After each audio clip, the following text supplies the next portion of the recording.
in one of my areas in Paraguay, all my best stories come from Paraguay because I think there's a lot of crazy people there. There was this one area where we lived right in the middle of the city, and just a couple blocks from our house was this crazy lady.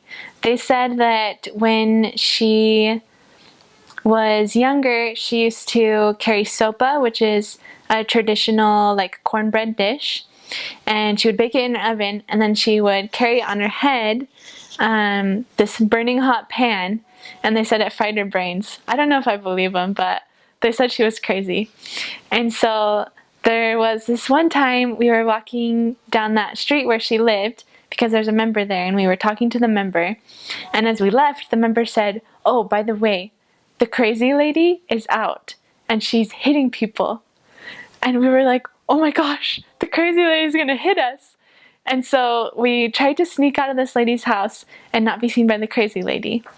And so we were walking down the street really carefully, and everything was fine until we heard, "Hermanas!" And we turned around, and there was the crazy lady, and she was running towards us. And we were like, "Oh my gosh, she's gonna attack us."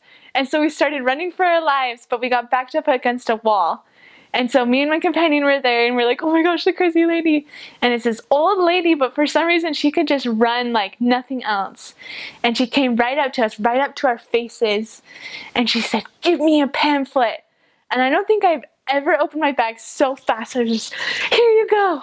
And so we like, threw all these pamphlets at her, and she grabbed them all, and she's like, "Hey, thanks." And she just walked away. We were like, "Oh my gosh."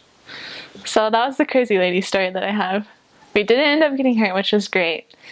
Another story from that same area was when I was leaving Paraguay to go into Argentina. I had packed up all my bags, and we got into a taxi with my companion to go to the bus terminal. And the taxis in Argentina are pretty ghetto. I think this one, the back seat where we sat, was just like a piece of wood covered in fabric with a spring. So we were basically just sitting in the back of this taxi, and every little thing we were just like this on this like spring. And in Paraguay and Argentina, where I was, you just say like how much to get to there, and they'll name a price, and then you have to name a lower price, and then you meet somewhere in the middle. And so we had agreed to pay him, and we paid him, and so he was just trying to get us there as fast as possible because we had already paid him. And so he was just zooming down the highway, and we were pretty scared because it was a pretty sketchy taxi. It was shaking a little bit while we were driving. Seatbelts don't exist in my mission, and we saw this motorcycle right in front of us, and it kept getting closer and closer, and we were right behind it, and we were like, "Oh my gosh, he's gonna hit that motorcycle." And so we like kept looking at each other and looking at him and looking at the motorcycle, like, what's gonna happen? And we were coming up on this motorcycle, and right at the last second he veered out of the way so they didn't hit it, and we both screamed, and he took off the mirror of his car on the motorcycle.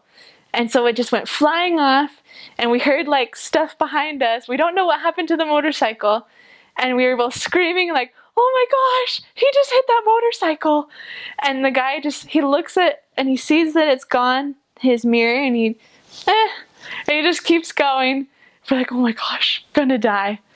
But luckily we got there okay in one piece, and so it was all alright.